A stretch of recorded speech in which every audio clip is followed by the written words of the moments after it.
Hello, Surge of India International. My name is Liz Loom. I'm 17, a Cameroonian gender activist, youth advocate.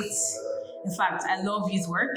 We're going to talk about two main problems that Cameroonian youths are facing. What causes these problems and how we can actually solve them.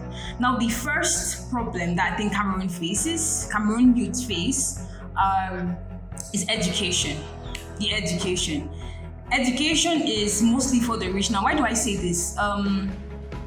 We have education systems that have been in place for years. The syllabus is the same, and in fact, we are being taught to remember. We are not taught to produce. Like, we are only knowledge consumers. We are not taught to produce knowledge, and it's very few institutions who give opportunities for students to study and produce knowledge.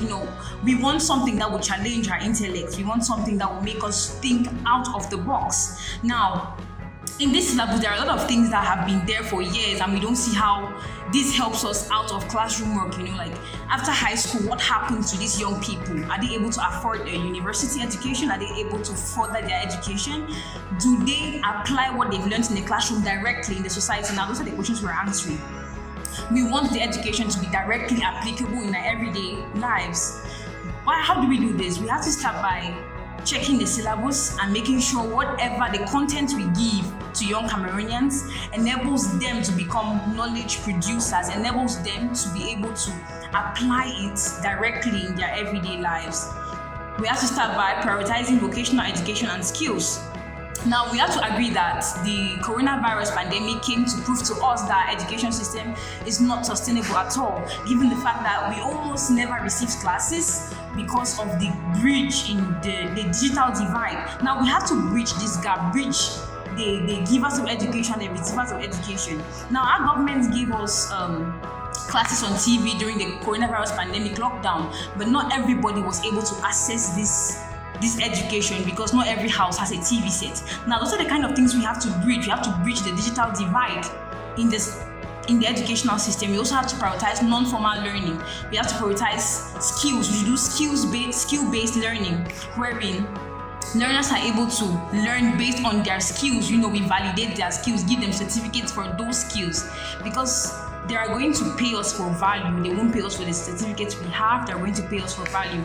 Now, another thing we have to prioritize in the education system is CSE, Comprehensive Sexuality Education. Now, it is a very big myth. It baffles me a lot that we do not have comprehensive sexuality education in our curriculum, mainstreamed as a standalone subject in both the learning syllabus for adolescents and the training curriculum for teachers. This has to be there because this is what affects us as young people. And I always say this, the success of a young person depends on how well this young person managed his or her sexuality. And so we have to be able to have this knowledge at our disposal so we are able to make informed and the best decisions. Now, the second problem Cameroonian youth face is leadership and participation. I don't want to go blaming the government, but let's look at things. The voting age in Cameroon is 20, but by 18, I am able to make decisions for myself. 15-year-old girls in Cameroon are able to get married. Then why can't we shift the voting rights? Why can't we shift voting rights to 15 or 18? Because by then I'm able to make decisions for myself. Now, those are the kind of laws we need to revise. We need to revise all these laws and these policies that enable young people to participate in politics and decision making. I'm a young person. I'm able to manage school and work. I do that very well. I'm able to manage a whole office of young people taking care of things. Now, that's a level of responsibility. We need to give young people this responsibility. Young people are able to solve world hunger. We are able to bring our country into high-level development. We just need that space. Now, there are a lot of policies, there are a lot of laws which permit us to work in there, but these laws are not respected. They are not implemented. Now, we need to be put in those spaces to be able to monitor implementation and progress of these policies and laws, so we are able to take responsibility of issues that directly concern and affect us. Something like education. I'm the one going to school. I'm the one who's in the classroom.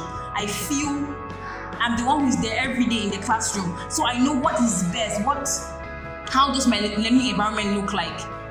I'm there, so I need to give him the opportunity to be able to change and influence laws which directly affect decisions and issues in my life. What am I saying? Young people, we do not want to be beneficiaries. We don't want to remain demanders. We want to be partners with government. We want to be partners with policy makers to be able to sit together and make policies that favor our growth, that influence our decisions, that influence our lives, because young people are leaders of today. We've been deceived that we're leaders of tomorrow, making us lazy and irresponsible today. No, we are leaders of tomorrow. We need to claim, create, and influence our spaces. Thank you once more, Surge of India International. It's been a pleasure being here with you guys. Thank you so much.